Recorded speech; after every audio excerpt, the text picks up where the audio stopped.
माहिरा ने अंबिका के बात पर एग्री करते हुए हाँ कहा। तभी उन्हें बाहर से आती हुई शुभी और उसके पीछे दिव्या, जो शुभी को मेंशन के बाहर जब शुभी कैब से उतरी तब मिली थी। शुभी और दिव्या अंदर आई और दिव्या ने अंबिका और माहिरा से हे बोलकर दोनों को साथ में हग करके उनसे उनका हाल चाल पूछा। दोनों ने ठीक है कहा। अंबिका शुभी और दिव्या से बैठने का बोलकर किचन में चली गई। फिर कुछ देर बाद 4 CUP कॉफी ले आई। अंबिका ने कॉफी की ट्रे सामने रखी टेबल पर रख दी और खुद भी माहिरा के बगल में सोफे पर बैठ गई। अचानक दिव्या ने अंबिका की तरफ देखकर कहा, यार आज ऐसा क्या है कि अदीप ने हम सभी को यहाँ बुलाया है। तभी वहाँ एक और आवाज आई, ये तो मुझे भी जानना है कि आखिर अदीप को ऐसी भी क्या बात करनी है हमसे। जब उन चारों ने उस तरफ देखा जहां से आवाज आई थी तो वहां अभिषेक और मान्या खड़े हुए थे। मान्या ने आगे आकर सभी को हाय के साथ उनका हाल चाल पूछा और अंबिका को गले लगाकर उसे अब कैसी हो पूछा तो अंबिका ने मैं बहुत अच्छी हूँ। अंबिका ने मान्या और अभिषेक को वही रखे दूसरे सोफे की तरफ इशारा करके बैठने के लिए कहा और उनकी तरफ कॉफी के 2 कप बढ़ाकर बोली, ये लो कॉफी। दोनों ने कॉफी ले ली। अंबिका फिर से किचन में जाकर 2 कप कॉफी ले आई। फिर सभी की कुछ देर ऐसे बातों के बाद वहाँ सारांश बच्चों के साथ हॉल में आया और बच्चों ने हॉल में जब मान्या को देखा तो दोनों ने खुशी से बुआ बोलकर मान्या के पास जाकर उसके गले लग गए। मान्या ने भी उतनी ही खुशी और प्यार के साथ दोनों को गले लगाया। कुछ देर बाद मान्या ने बच्चों से अलग होकर पूछा, आप दोनों कैसे हो? लवी और आर्य ने आपने दोनों हाथ फैलाकर कहा, बुआ हम तो इतना सारा खुश है और आप कैसे हो? मान्या ने भी उन्हें उसी टोन में कहा, सेम पिंच, मैं भी इतना सारा ही खुश हूँ और अभी आपसे मिलने के बाद तो बहुत बहुत खुश हूँ। उनकी बातों के बीच ही सुसैन ने वहां आकर बच्चों से कहा, आर्य बाबा लवी बेबी चलिए मैं आप दोनों को चेंज करवा देती हूँ। लवी और आर्य ने सुसैन से मना करते हुए कहा, नहीं हमें अभी बुआ के पास रहना है। मान्या ने ये देखकर कि बच्चे उसकी वजह से सुसैन के साथ जाने से मना कर रहे हैं तो उसने आर्य और लवी से कहा, पहले आप दोनों चेंज कर लो, उसके बाद मैं आप दोनों के लिए जो सरप्राइज गिफ्ट लाई हूँ वो दूंगी। आर्य और लवी ने गिफ्ट का नाम सुनकर सुसैन का हाथ पकड़कर बोले, सुसैन आंटी जल्दी चलो न, नहीं तो जितना हम लेट होंगे उतना ही लेट हमें हमारा सरप्राइज मिलेगा। उनकी बात पर सभी हंस दिए और सुसैन ने दोनों का हाथ पकड़ा और उन्हें लेकर उनके रूम में जाने के लिए सीढ़ियां चढ़ने लगी। तभी अंबिका मान्या और अभिषेक से मजाक करते हुए बोली, लगता है तुम दोनों एक दूसरे के साथ बहुत कंफर्टेबल हो। फिर मान्या की तरफ देखकर कहा, तुम कहो तो मैं आंटी अंकल और अयान से बात करूं। अभिषेक बहुत अच्छा लड़का है, वो तुम्हें बहुत खुश रखेगा। अंबिका की बात पर अभिषेक या मान्या में से कोई कुछ कहता उससे पहले दरवाजे से अंदर आ रहे कार्तिक, जिसने अंबिका की बात सुनकर कहा, भाभी ऐसा कैसे हो सकता है? अभिषेक और मान्या तो बस दोस्त है, तो इनकी शादी कैसे हो सकती है? कार्तिक की बात पर सभी एक दूसरे को देखने लगे। तभी माहिरा ने कार्तिक की बात से कुछ माजरा समझते हुए कहा, ये तो अच्छी बात है कि वो दोनों दोस्त है, इससे तो उनकी मैरिड लाइफ और भी अच्छी रहेगी। दोनों को कोई भी प्रॉब्लम हुई तो दोनों एक दूसरे से अपनी प्रॉब्लम शेयर करेंगे, इससे इन दोनों को एक दूसरे को समझने में आसानी रहेगी। ये बोलकर माहिरा ने वहां बैठी शुभी, दिव्या और अंबिका से सहमति मांगते हुए कहा, क्यों, क्या मैं गलत बोल रही हूँ? सभी ने माहिरा की बात पर सहमति जताई और अंबिका ने कहा, इससे अच्छी बात और कुछ हो ही नहीं सकती। जहां सभी अभिषेक और मान्या की शादी के लिए बात कर रहे थे तो वही कार्तिक को आज वो चारों लड़कियां किसी प्यार के दुश्मन से कम नहीं लग रही थी। तभी कार्तिक ने अंबिका को समझाते हुए फिर से कहा, भाभी माना कि वो दोनों दोस्त है, एक दूसरे को अच्छे से समझते भी है, लेकिन इन सब के बाद भी क्या पता अभिषेक और मान्या की पसंद अलग हो। अंबिका पसंद का क्या है, अब मुझे ही देख लो। कॉलेज के पहले दिन से ही अदीप का वो खड़ूस, गुस्सेल और बदतमीज नेचर मुझे बिल्कुल भी पसंद नहीं आया और इसी वजह से न ही कभी मैंने उनसे कोई बात की। फिर यहाँ आते ही सबसे पहले मिलना भी हुआ तो किससे, उसी खड़ूस, बदतमीज और गुस्सेल से। फिर उन्हीं के साथ एक ही कैबिन में पूरा दिन बैठकर काम और हरकतें तो पूछो मत। दिव्या ऐसी क्या हरकत की अदीप ने तुम्हारे साथ? दिव्या की बात सुनकर अंबिका को अदीप का उसे ऑफिस में लिफ्ट के बाहर आते हुए उससे टकराना और उसे किस करना याद आ गया तो अंबिका ने उसकी बात को टालते हुए कहा, अब तो हमारी शादी हो गई, अब उन बातों का क्या मतलब? फिर कार्तिक की तरफ देखकर कहा, देखो मैं उन्हीं के साथ एक घर और बेडरूम में भी रहती हूँ, अब हमारे बीच कोई प्रॉब्लम नहीं है और इनकी तो दोस्ती है, फिर ये क्यों नहीं रह सकते एक दूसरे के साथ। जैसे ही अंबिका की बात खत्म हुई ही थी कि वहां बैठे सभी के कानों में एक कड़क आवाज आई, तुमने बताया नहीं मैंने ऐसी क्या हरकतें की थी। सभी ने पलट कर उस तरफ देखा जहां से आवाज आई थी तो वहां अधीप, अयान, रियांश, अमन, राज और शिवेन खड़े थे। सभी जवाब सुनने की उम्मीद में अंबिका को देखने लगे और अंबिका तो बस अधीप को गुस्से में सुना रही थी, लेकिन बस अपने मन में क्या जरूरत थी अभी आने की। कुछ देर बाद नहीं आ सकते थे क्या? चलो आ भी गए तो मेरी बात सुनने की क्या जरूरत थी? और सुनकर यहाँ सबके सामने पूछ भी रहे हैं, अंबिका तू तो गई, पता नहीं कैसा पति मिला है तुझे, एक मौका नहीं छोड़ता तुझे परेशान करने का। अधीप अंबिका को घूरते हुए वहां से अपने रूम में जाने के लिए सीढ़ियों की तरफ बढ़ गया। अधीप के वहां से जाते ही अंबिका ने एक चैन की सांस ली। तभी अयान ने अंबिका के पास आकर हंसते हुए कहा, क्या बोल रही थी तुम अधीप के बारे में? वो तो शुक्र है कि उसने कुछ कहा नहीं। अंबिका, हाँ वो तो अभी यहाँ तुम सब हो इसलिए उन्होंने कुछ नहीं कहा, बाद में पता नहीं क्या होगा मेरा और लो पंगे उस खड़ूस से। अंबिका अयान से, अच्छा वो सब छोड़ो, कल रात हमने जिस मैटर पर बात की थी उसका क्या हुआ? तुम्हें कुछ पता चला? अयान, ज्यादा तो नहीं लेकिन थोड़ा तो पता चला है। अंबिका, ठीक है कल कहीं मिलकर बात करते हैं। अयान उसे हाँ बोलता है। फिर अंबिका उठकर किचन की तरफ चली और उसने कुक को सभी के लिए स्नैक्स और जूस के लिए बोल दिया। अंबिका ने किचन से बाहर आकर एक सर्वेंट से सभी के लिए पानी लाने के लिए कहा। तभी बच्चे भी सुसैन के साथ चेंज करके आ गए, उसी के साथ महक भी, जिसे अधीप ने किसी काम से कहीं भेजा हुआ था, आ गई। जब अंबिका ने देखा कि वहां सभी के बैठने के लिए सोफे कम पड़ गए तो उसने सुसैन से बोला कि वो घर के मेल सर्वेंट से कहकर स्टोर रूम में रखे 3 सोफे भी लेकर यहाँ हॉल में लगा दे। सुसैन ने ओके मैम बोला और वहां से चली गई। सुसैन अंबिका को ओके मैम बोलकर वहां से चली गई और कुछ ही देर में 4 मेल सर्वेंट हॉल में 2 सोफे लेकर आए, फिर उन्हें वहीं रखकर और सोफे लेने चले गए। तब तक शिवेन, राज और सारांश ने अंबिका के कहने पर दादाजी की बड़ी से चेयर को थोड़ा सा साइड में रख दिया, जिससे हॉल में थोड़ा और स्पेस हो गया। फिर जो 4 सोफे पहले से ही हॉल में रखे हुए थे उन्हें थोड़ा दूर खसकाकर उनकी ही बगल में उन्होंने अभी लाए हुए 4 सोफे कुछ इस तरह से रख दिए जिससे सभी एक दूसरे से अच्छे से बात कर सके, और उन्हीं की बगल में उन सोफे के साथ आए हुए सोफा चेयर भी रख दिए। उसके बाद अंबिका ने सभी से कहा, अब यहाँ काफी जगह है तो जिसको जहाँ बैठना है बैठ सकता है। तभी किसी ने पीछे से आकर अचानक अंबिका की कमर में हाथ रखा, जिससे अंबिका चौंक गई और हड़बड़ा कर पीछे मुड़कर देखने को हुई ही थी कि किसी ने उसके मुंह पर हाथ रखकर उसे थोड़ा साइड में खींच लिया। वही कोने में एक पिलर भी बना हुआ था जिससे किसी की नजर उन पर नहीं गई। अंबिका उससे खुद को छुड़ाती तभी उसके लेफ्ट कान में धीरे से किसी ने कहा, कोई कहीं भी बैठे लेकिन तुम मेरे पास ही रहोगी, और अगर तुम मेरे पास से कहीं भी गई तो तुम सोच भी नहीं सकती कि ये खड़ूस गुस्सेल। और क्या कहा था तुमने? अधीप सोचते हुए अंबिका के सामने आया। हाँ बदतमीज, ये बदतमीज तुम्हें अपनी बदतमीजी दिखाएगा तो सोच लो मेरे पास बैठना है या मेरी बदतमीजी देखनी है। अंबिका को तो जैसे कुछ सुनाई ही नहीं दिया, वो हैरानी से अपनी आंखें बड़ी बड़ी कर और अपना मुंह खोले बस अधीप को ही देख रही थी। उसने आज से पहले कभी अधीप को ऐसा करते नहीं देखा था। अधीप ने जब अंबिका की तरह देखा तो उसे अंबिका के इस प्यारे से बच्चों वाले फेस एक्सप्रेशन पर बहुत प्यार आया, लेकिन उसे अंबिका को बस थोड़ा परेशान करना था। ये सोचकर अधीप ने हल्की सी डेविल स्माइल की, जिसे अंबिका देख न सकी क्योंकि उसकी स्माइल ऐसी थी, बस आई और गई। अधीप ने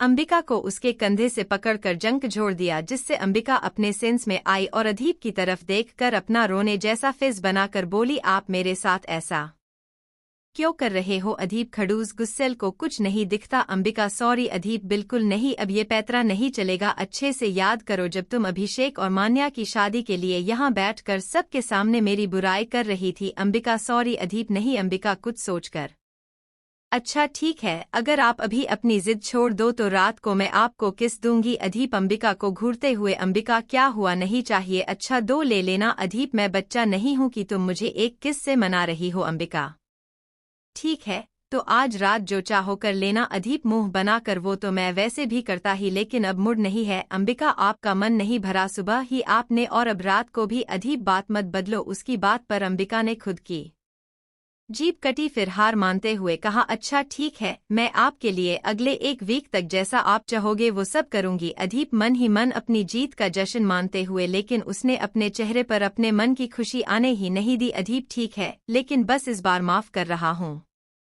अगली बार ऐसा किया न तो अंबिका अब मैं जाऊँ। अदीप उसके होठों की तरफ देखते हुए तुमने कहा न मैं जैसा कहूंगा तुम वैसा ही करोगी। अंबिका ने जल्दी से अपना सिर हाँ में हिलाया। अदीप तो मुझे किस करो। अंबिका हैरानी से हाँ अभी। अदीप हाँ अभी। अंबिका पर मैंने तो रात को वो आगे कुछ कहती उससे पहले अदीप ने ये कहकर उसके कंधे पर हाथ रख लिया। ठीक है तुम्हारी मर्जी। फिर उसे इसी तरह लेकर जाने लगा। तभी अंबिका ने उसे रोकते हुए कहा रुको, आप तो बुरा मान गए, मैं तो बस ऐसे ही बोल रही थी। उसके बाद उसने अदीप को उसकी टी शर्ट के कॉलर से पकड़कर खींचा जिससे अदीप थोड़ा नीचे झुक गया और अंबिका उसे आसानी से किस कर सके। अंबिका ने अदीप के लिप्स पर खुद के लिप्स रखे और उन्हें 1 से 2 बार सिक करके उससे दूर होते हुए अब ठीक है कहा। अंबिका का ऐसा किस अदीप को अच्छा नहीं लगा और उसने अंबिका को टोंट मारते हुए कहा यही था तुम्हारा प्रॉमिस जो तुमने अभी मुझसे किया, छोड़ो तुमसे नहीं होगा। ये बोल उसने उसका हाथ पकड़ कर कहा चलो तुम, अब तुम्हें मेरी दी हुई सजा ही माननी होगी। अंबिका तो आप ही कर लो न। अदीप नहीं सजा तुम्हें मिली है। अंबिका रोनी सूरत बनाकर अच्छा ठीक है। अब की बार अंबिका ने अदीप के दोनों हाथ अपने हाथों में लेकर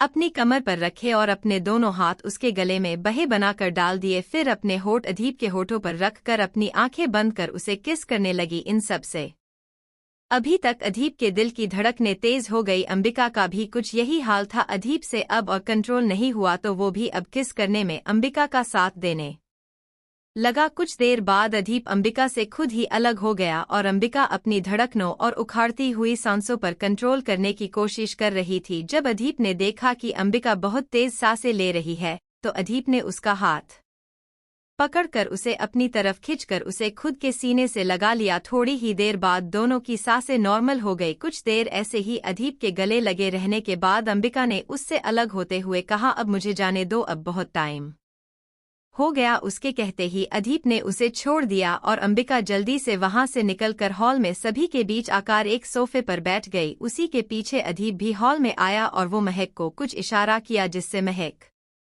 ने अपना सिर हाँ में हिलाकर वहां से चली गई। उसके जाते ही अदीप भी आकर उसी सोफे पर बैठ गया जिस पर अंबिका बैठी हुई थी। ये देखकर अंबिका की बगल में बैठी माहिरा उस सोफे से उठकर दिव्या और शुभी के पास चली गई और अंबिका ने अपनी तिरछी नजरों से अदीप को देखा जिसे अदीप ने इग्नोर करके सभी की तरफ देखकर कहा मुझे तुम सब से कुछ बात करनी थी, इसीलिए मैंने तुम्हें यहाँ बुलाया है। जब लवी और आर्य ने अदीप की आवाज सुनी तब वो कार्तिक और अमन के साथ खेल रहे थे और अचानक दोनों ने कार्तिक और अमन के साथ खेलना छोड़कर अदीप के पास आकर उसकी गोद में चढ़ गए। अदीप ने भी दोनों को अपने परों पर दोनों साइड बिठा लिया। फिर दोनों ने एक साथ अदीप के गालों पर बेबी किस किया। तभी महक किसी के साथ अंदर आई और सभी की नज़र महक और उसके बगल में खड़ी लड़की यानी कि माया पर गई। माया को वहां देखकर अभिषेक का पारा चढ़ गया और सोफे से उठकर माया के पास आकर गुस्से में उसने माया के दोनों बाजू को पकड़कर कहा उस दिन का थप्पड़ भूल गई क्या जो आज फिर से यहाँ आई हो। अभिषेक की बात सुनकर माया ने अपना सिर नीचे झुका लिया। तभी किसी ने अभिषेक से कहा उसे मैंने यहाँ बुलाया है।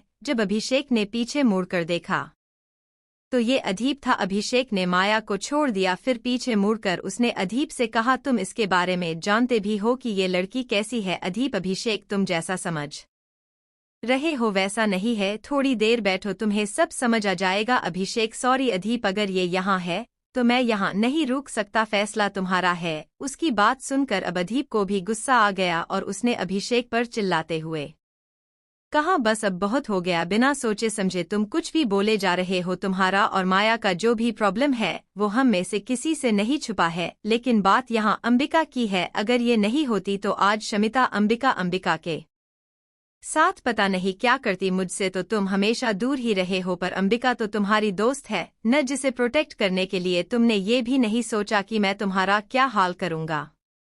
ये सुनकर सभी को हंसी आ गई, अभिषेक को भी। उसके बाद अभिषेक चुपचाप जाकर सोफे पर बैठ गया। उसे बैठता देख अदीप हल्का सा मुस्कुरा दिया और रियांश ने उसके कंधे पर हाथ रख कर पूछा क्या हुआ सेंटी बॉय। अभिषेक ने में सिर हिलाया। अभिषेक ने अपना सिर न में हिलाया। अदीप भी फिर से अपनी सीट पर जाकर बैठ गया, लेकिन माया तो बस हैरानी से अदीप और अंबिका के बीच में बैठे लवी और आर्य को देख रही थी। उसे तो ये समझ नहीं आ रहा था कि अभी अदीप और अंबिका की शादी को बस कुछ ही दिन हुए हैं, तो ये बच्चे किसके हैं। तभी महक ने माया के कंधे पर टैप किया, जिससे माया अपने ख्यालों की दुनिया से बाहर आई। अदीप, माया क्या सोच रही हो? मैंने कहा बैठ जाओ। अदीप की बात पर माया ने हाँ में सिर हिलाया और अपने सामने रखी सोफा चेयर पर बैठ गई। उसके बैठते ही अदीप ने सभी की तरफ देखकर कहा, आप सभी जानना चाहते थे कि मैं अंबिका को बचाने टाइम पर कैसे आया? कार्तिक ने हाँ बोला और अदीप ने अपनी एक फिंगर से अपनी एब्रो के ऊपर रब करते हुए कहा, तुम लोगों को याद है न कि माया कुछ दिन पहले यहाँ आई थी ये बताने की शमिता अंबिका को नुकसान पहुंचने के लिए कुछ बहुत बड़ा प्लान कर रही है, लेकिन किसी ने माया पर विश्वास नहीं किया और अभिषेक ने उस दिन माया पर हाथ भी उठाया, जिससे ये यहाँ से चली गई। तभी रियांश ने कहा, भाई हम सभी जानते हैं कि माया ने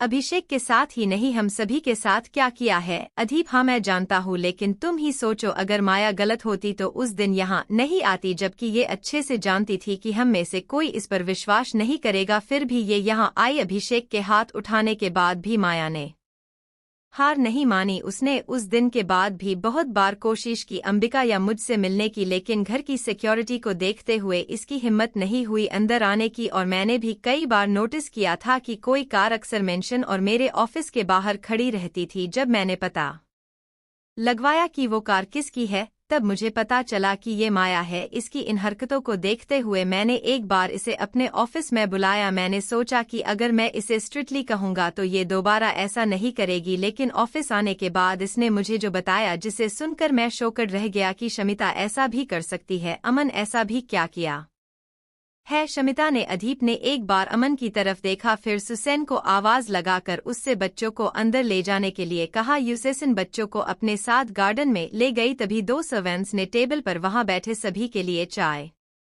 और स्नैक्स लाकर रखा और अंबिका ने एक सर्वेंट को कहकर बच्चों के लिए हॉट चॉकलेट मिल्क के साथ कुछ स्नैक्स गार्डन में ही लेकर जाने को कहा। अदीप ने अपनी बात कंटिन्यू करते हुए कहा, शमिता ने मर्डर किया है। अदीप की बात सुनकर वहां बैठे सभी को एक झटका लगा।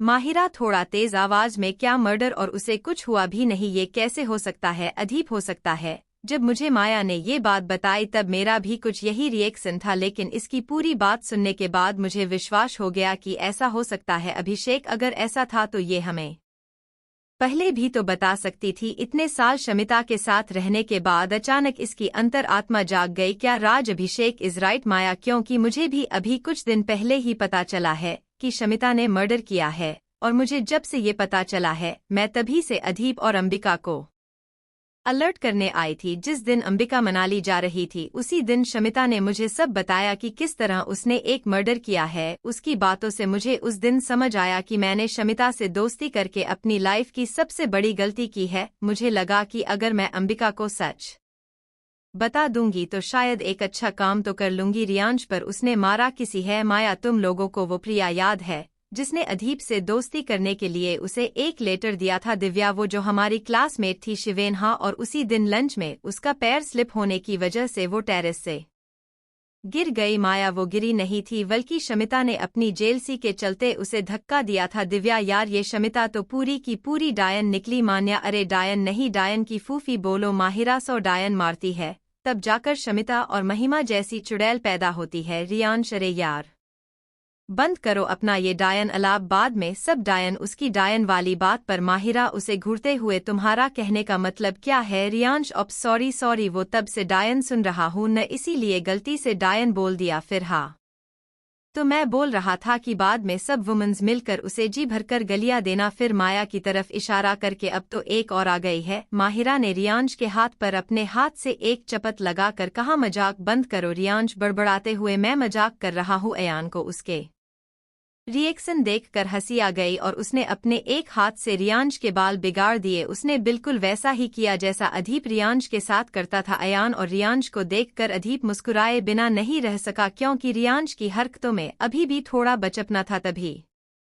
अभिषेक ने कहा मजाक खत्म हो गया हो तो कुछ बात कर ले। उसकी बात सुनकर सभी चुप हो गए। अदीप ने फिर से बोलना शुरू किया। उस दिन के बाद माया मुझे शमिता की सारी इन्फॉर्मेशन देने लगी। उसने मुझे ये भी बताया कि शमिता ने अपनी बहन को भी बुला लिया है, जिसका नाम महिमा है, पर मैंने महिमा को 10th क्लास के बाद दोबारा नहीं देखा था और मुझे ये भी नहीं पता था कि अब वो कैसी दिखती है। लेकिन जब मैंने महिमा को कल रात पार्टी में देखा तो मुझे लगा मैंने उसे कहीं तो देखा है, और जब मैंने अपने दिमाग पर थोड़ा जोर डालकर याद किया तब मुझे याद आया कि ये महिमा सिन्हा है, देवांश सिन्हा की बहन जो हमेशा शमिता के साथ रहती थी। और जब उसी महिमा को मैंने अयान के साथ अकेले देखा तो मुझे अयान के लिए थोड़ा बुरा भी लगा, क्योंकि जो होने वाला था उससे अयान को बहुत हर्ट होता। फिर मुझे इस बात का डर भी था कि अयान इन सब के चलते कहीं अंबिका से दोस्ती न तोड़ दे, पर मुझे अयान ने गलत साबित कर दिया। तभी माहिरा ने माया को तरफ देखकर कहा, तुमने जो कुछ भी मेरी बहन के लिए किया है मैं तुम्हारा ये एहसान कभी नहीं भूलूंगी। माया, तुम सच में मेरा एहसान मानती हो? दिव्या, क्यों, तुम्हें कोई शक है? माया, नहीं, ऐसा नहीं है, पर मैंने जो पूछा है उसका जवाब तो दे हो सकती हो। माहिरा कुछ बोलती उससे पहले अदीप, जहाँ तक मैं जनता हूँ अंबिका हम सभी के लिए इम्पोर्टेंट है और उसके लिए ही हम सभी तुम्हारे एहसानमंद है। माया, मैं तुमसे उसके बदले कुछ मांगू, मुझे मिलेगा? माया की बात पर अभिषेक ने उसे टोंट मारते हुए अदीप से कहा, देखा भाई, इससे और उम्मीद भी क्या की जा सकती है? मुझे तो ये अपनी फितरत 8 साल पहले ही दिखा चुकी है। अभिषेक की बात सुनने के बाद माया सोफा चेयर से उठकर खड़ी हुई। फिर उसने अदीप की तरफ देखकर कहा, मैं अब चलती हूँ, नहीं तो मुझे लेट हो जाएगा। माहिरा, तुम जा रही हो, पर मुझे तुमसे कुछ बात करनी थी। माया, मैं तुमसे कभी और मिलती हूँ, फिलहाल मुझे लेट हो जाएगा, अब मैं चलती हूँ। ये बोलकर माया अपनी गाड़ी में बैठकर मेंशन से बाहर निकल गई। माया के जाते ही अयान ने अभिषेक की तरफ देखकर कहा, अभिषेक, मुझे तुम्हारी पर्सनल लाइफ में इंटरफियर करने का कोई हक नहीं है और न ही मैं ये जानता हूँ कि तुम्हारे और माया के बीच क्या इश्यू है, लेकिन इतना जरूर कहूंगा कि क्या पता माया को अपनी की हुई गलती का सच में एहसास हो और वो अपनी उस गलती को अब सुधारना चाहती हो। मैं जानता हूँ जिस सिचुएशन में अभी हूँ उससे तुम फेस कर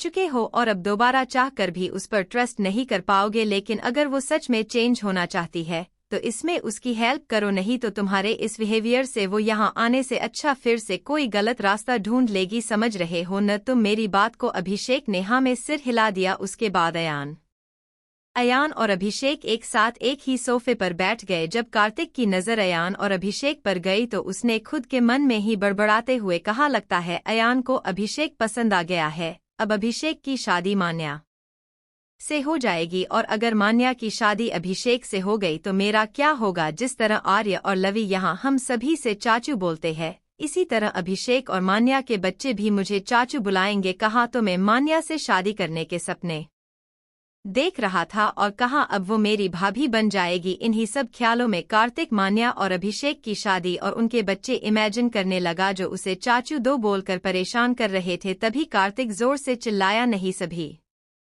उसके चिल्लाने से उसकी तरफ देखने लगे। तभी अमन ने कार्तिक को घूरकर डांटते हुए कहा, तुम इस तरह चिल्ला क्यों रहे हो? कार्तिक अमन की बात से अपने सेंस में आया। जब उसने अपनी नज़र घुमाकर देखा तो वहां बैठे बाकी सब भी उसे ही देख रहे थे, जिससे कार्तिक ने बात को टालते हुए कहा, वो मैं सोच रहा था कि माया की ऐसी क्या मजबूरी थी कि उसने 8 साल पहले ऐसा किया? अभिषेक, वो मुझे कैसे पता होगा? अगर तुम्हें जानना है तो तुम जाकर उसी से पूछ लो। तभी एक सर्वेंट ने आकर अंबिका से कहा, मैम डिनर रेडी है, आप कहे तो टेबल पर लगवा दूं। अदीप ने उसे हाँ कहा और सर्वेंट वहां से चला गया। अंबिका ने एक दूसरे सर्वेंट से सुसैन और बच्चों को डिनर के लिए बुलाने को कहा और अदीप ने भी वहां बैठे सभी से डिनर करने के लिए कहा। सभी उठकर डाइनिंग हॉल में चले गए। कुछ देर बाद सुसैन बच्चों के साथ वही आ गई। तब तक बाकी के सर्वेंट डिनर टेबल पर लगा चुके थे। सभी एक कर डिनर के लिए बैठ गए और सर्वेंट ने सभी को डिनर सर्व किया। सभी अपना अपना डिनर एंजॉय करने लगे। वही अदीप के अड्डे पर जग्गा ने कुछ गार्ड्स के साथ शमिता और महिमा, जिनके हाथ पहले ही बंधे थे, उनकी आंखों पर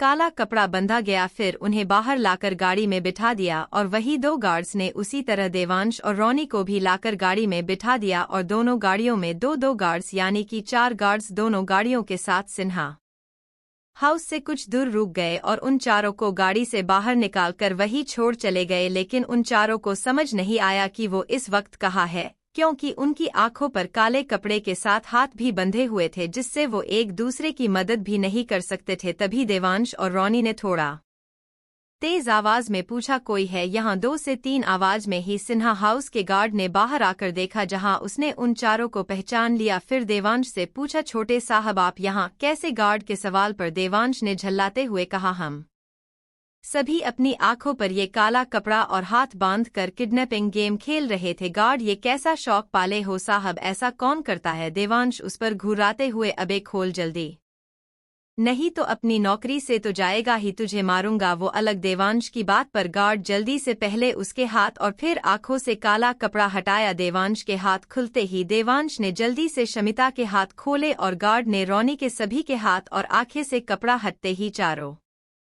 सिन्हा हाउस में चले गए और शमिता बस महिमा को ही घूरे जा रही थी। जब चारों अंदर हॉल में आए तो मिस्टर सिन्हा ने उन चारों को साथ देखकर पूछा, तुम लोग इस वक्त कहाँ से आ रहे हो? उनकी बात पर शमिता ने झुंझलाते हुए कहा, कल भोपाल के एक मंदिर में भंडारा हो रहा था, हमने सोचा खाकर आते हैं, लेकिन हमें नहीं पता था कि वहाँ ब्रांडेड ड्रेस पहनकर नहीं जाते। जब हम वहाँ पहुँचे तो हमारे इतने अच्छे कपड़े देखकर हमें बाहर फेंक दिया। ये बोलकर शमिता गुस्से से अपने पैर पटकते हुए वहां से महिमा के रूम में चली गई। उसके जाते ही महिमा के डैड ने देवांश से पूछा, बेटा तुम तो कल रियांश आहूजा की बर्थडे पार्टी में गए थे न, तो अब क्यों आ रहे हो? और ये शमिता इतने गुस्से में क्यों है? देवांश ने अपने डैड की बात पर थोड़ा अटकते हुए कहा, डाडा डैड वो मिस्टर सिन्हा ने चिल्लाकर देवांश से कहा, ये वो क्या लगा रखा है? जो बोलना है साफ साफ बताओ। उनके ये बोलते ही रोनी ने उन्हें पूरी बात बता दी। मिस्टर सिन्हा ने रोनी की बात सुनने के बाद देवांश के गाल पर एक जोर का थप्पड़ मार दिया, जिसकी आवाज से वहां खड़ी महिमा और रोनी को उस थप्पड़ की गूंज अपने कान में सुनाई दी। तभी मिस्टर सिन्हा ने देवांश पर गुस्से से चिल्लाते हुए कहा, कैसा नालायक बेटा है मेरा! 6 साल पहले भी इसे इसके 20 दोस्तों के साथ उस अधीप ने सिर्फ अपने 4 दोस्तों के साथ मिलकर इसकी वो हालत की, जिसके चलते इसे ये शहर ही नहीं बल्कि ये देश छोड़कर यहाँ से भागना पड़ा। फिर कुछ दिन बाद उसने तुम्हारी, इस बार उनका इशारा रोनी था, भी कुछ ऐसी ही हालत की जिससे तुम्हें भी यहाँ से भागना पड़ा। और अब आए हुए 4 दिन नहीं हुए कि फिर से मुंह छिपाने की नौबत आ गई। रोनी अंकल, इसमें मेरी और देवांश की क्या गलती? हमने जो भी किया वो शमिता के कहने पर किया, 6 साल पहले भी और कल रात को भी। मिस्टर सिन्हा, मैं तो तुम दोनों की बात समझकर तुम्हें माफ भी कर दूंगा, लेकिन अगर भाई साहब को इसकी जरा भी खबर हुई तो तुम्हारे साथ साथ वो मुझे भी नहीं छोड़ेंगे। रोनी अंकल, अब हम क्या करेंगे? मिस्टर सिन्हा, मैं कुछ करता हूँ, बस भाई साहब तक ये बात बिल्कुल भी नहीं पहुँचनी चाहिए। देवांश डैड, अगर अंकल को शमिता ने कुछ बता दिया तो मिस्टर सिन्हा उसकी चिंता तुम मत करो, शमिता को मैं समझा दूंगा। देवांश को अपने डैड की बात सुनकर थोड़ी शांति मिली। आहूजा मेंशन, जहां गजेंद्र जी, वैदेही जी और रविश जी के साथ बैठकर डिनर कर रहे थे, तभी एक व्हाइट ऑडी तेजी से मेंशन के अंदर आकर रुकी। कार रुकने की आवाज टेबल पर बैठे गजेंद्र जी, रविश जी और वैदेही जी ने भी सुनी, जिससे गजेंद्र जी टेबल से उठने को हुए। तभी रविश जी ने कहा, आप बैठिए, मैं देखता हूँ। ये बोलकर वो टेबल से उठे और डाइनिंग हॉल से निकलकर हॉल ने आए। तभी सामने दरवाजे से रविश जी को सतीश जी के साथ वैशाली अंदर आती हुई दिखी, जिससे उनके होठों पर एक हल्की सी स्माइल आ गई। और रविश जी ने कहा, बेटा सतीश कैसे हो? सतीश जी ने मुस्कुराकर कहा, मैं ठीक हूँ अंकल, आप बताइए आप कैसे हैं? रविश जी ने भी उन्हें उसी तरह मुस्कुराकर जवाब दिया, मैं भी बिल्कुल ठीक हूँ। ये बोलकर रविश जी उन्हें लेकर डाइनिंग एरिया में आ गए। सतीश जी और वैशाली ने पहले वैदेही जी और फिर गजेंद्र जी के पैर छुए। दोनों ने उन्हें खुश रहने का आशीर्वाद दिया और उन्हें भी डिनर के लिए कहा, तो वैशाली और सतीश जी उनके बोलने से बैठ गए। फिर एक सर्वेंट ने आकर उन्हें डिनर सर्व किया। डिनर के बाद सभी हॉल में आकर सोफे पर बैठ गए। फिर सतीश जी ने अपने सामने बैठे गजेंद्र जी की तरफ देखकर कहा, अंकल, उस दिन मैं आपको किसी से मिलवाने वाला था न, और वो अधीप के यहाँ होने की वजह से यहाँ से चले गए थे। गजेंद्र जी ने हाँ में अपना सिर हिलाया। सतीश जी ने कहा, आज वो आपसे मिलने आए हैं, तो क्या आप उनसे मिलना चाहते हैं? गजेंद्र जी, तो देर किस बात की, बेटा बुलाओ उसे। सतीश जी ने हाँ बोलकर अपने मोबाइल फोन से किसी को एमएसजी किया, फिर फोन अपनी पैंट की पॉकेट में रख कर वही सभी के साथ सोफे पर बैठ गए। कुछ देर की बातों के बाद मेंशन के दरवाजे पर एक limited edition Rolls Royce car आकर रुकी। उस कार के ड्राइवर ने कार से बाहर निकालकर कार का बैक डोर ओपन किया और कार से एक आदमी, जिसकी लंबाई कोई 6 फुट थी, बाहर निकलकर मेंशन के दरवाजे से अंदर चले गए और सतीश जी, जिनकी नज़र लगातार दरवाजे पर बनी हुई थी, उन्होंने उन्हें अंदर आता देख वह सोफे से उठ गए। गजेंद्र जी और रविश जी, जो सतीश जी के अपोजिट साइड बैठे हुए थे, जिससे वो बाहर से आते हुए उस शख्स को देख नहीं सके, तभी सतीश जी ने उठ कर उस शख्स को सोफे की तरफ इशारा करते हुए कहा, बैठिए। लेकिन उस शख्स ने सोफे पर बैठने की वजह गजेंद्र जी के पैरों में बैठकर उनके पैरों पर अपना हाथ रख दिया और उस शख्स की आंखों से कुछ बूंदे आंसुओं की निकलकर गजेंद्र जी के पैरों पर गिर गई। ये सब देखकर गजेंद्र जी के साथ वहां बैठी वैदेही जी और रविश जी बहुत हैरान हुए।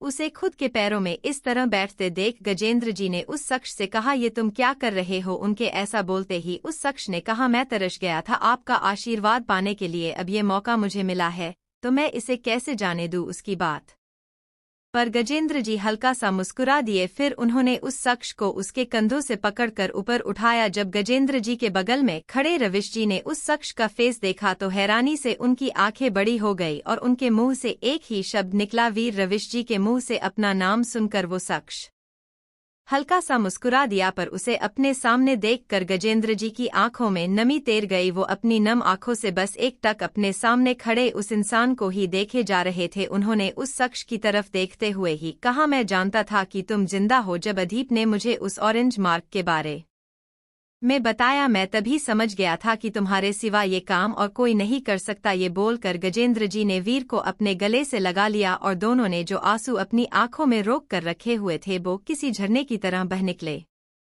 कुछ देर दोनों इसी तरह एक दूसरे के गले लगे रहे। फिर वीर ने गजेंद्र जी से अलग होते हुए कहा, अंकल अब आप चिंता न करें, जिसने भी हमारे परिवार को अलग किया, जिसकी वजह से दोनों परिवारों ने इतना सब बर्दाश्त किया, मैं उसे छोड़ूंगा नहीं। ये बोलते हुए वीर ने गजेंद्र जी को उनके कंधों से पकड़कर उसी जगह बिठा दिया जहां वो पहले से ही बैठे हुए थे। उनके बैठते ही रविश जी ने वीर ले पास आकर पूछा, कैसे हो बेटा? वीर ने मुस्कुराकर जवाब दिया, मैं ठीक हूं अंकल। लेकिन वैदेही जी उस शख्स को बस एक टक देखे ही जा रही थी। उन्हें नहीं पता था कि उनके सामने खड़ा इंसान आखिर है कौन, और गजेंद्र जी की आंखों में उन्हें उस शख्स के लिए इतना प्यार और फिक्र दिखी जितनी वो सुमित की करते थे। ये देखकर वैदेही जी मन में सोचने लगी, कहीं गजेंद्र ने मेरी बहन शिप्रा को चिट तो नहीं किया। तभी वीर ने उनके पास आकर उनके पैर छुए और वैदेही जी ने उसे आशीर्वाद देने के लिए अपना हाथ उनके सिर पर रख दिया। तभी वीर ने मुस्कुराकर वैदेही जी की तरफ देखकर अपनी धीमी आवाज में कहा, जिसे सिर्फ वैदेही जी ही सुन सकती थी, आप चिंता मत कीजिए, अंकल ने आंटी को कोई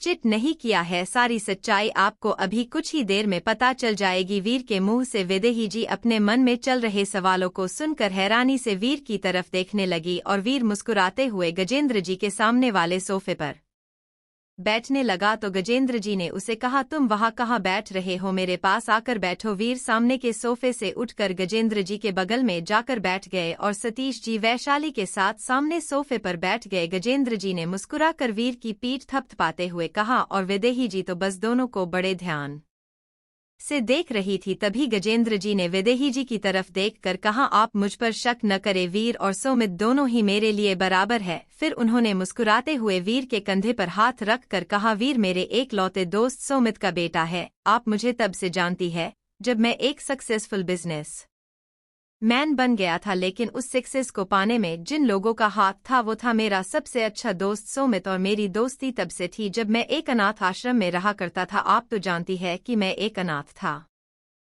फ्लैशबैक, मेरे माता पिता का एक कार एक्सीडेंट में देहांत हो गया। मेरे चाचा चाची ने ही मुझे अनाथ आश्रम छोड़ दिया और मेरी सारी प्रॉपर्टी खुद के नाम कर ली। अनाथ आश्रम में मुझे मिलाकर पूरे 20 बच्चे हुआ करते थे। मैं उन बच्चों में सबसे छोटा था और वही वीर के दादाजी, जिनका नाम बलदेव था, सप्ताह में एक बार अपने बेटे सुमित के साथ वो आश्रम जरूर आया करते थे। बलदेव अंकल के पास पैसा बहुत था और वो उस पैसे को फिजूल खर्च करने के वजह गरीबों की मदद करने में खर्च करते, जैसे अनाथ आश्रम या फिर गरीबों के लिए स्कूल। और उनमें से ही एक अनाथ आश्रम वो भी था जिसमें मैं रहा करता था, गंगा देवी अनाथ आश्रम, जो वीर की परदादी के नाम पर बना हुआ था। बलदेव अंकल जब भी वहां आते तो हमारे लिए कुछ न कुछ जरूर लाते, कभी कपड़े तो कभी खिलौने और कभी खाने के लिए खाना। सुमित की उम्र भी मेरे जितनी ही थी। जहां सभी बच्चे एक दूसरे के साथ खेलते खुश रहते, वही मैं उदास एक कोने में बैठा रहता। मैं किसी से बात नहीं करता। तभी एक दिन एक लड़का मेरे पास आया।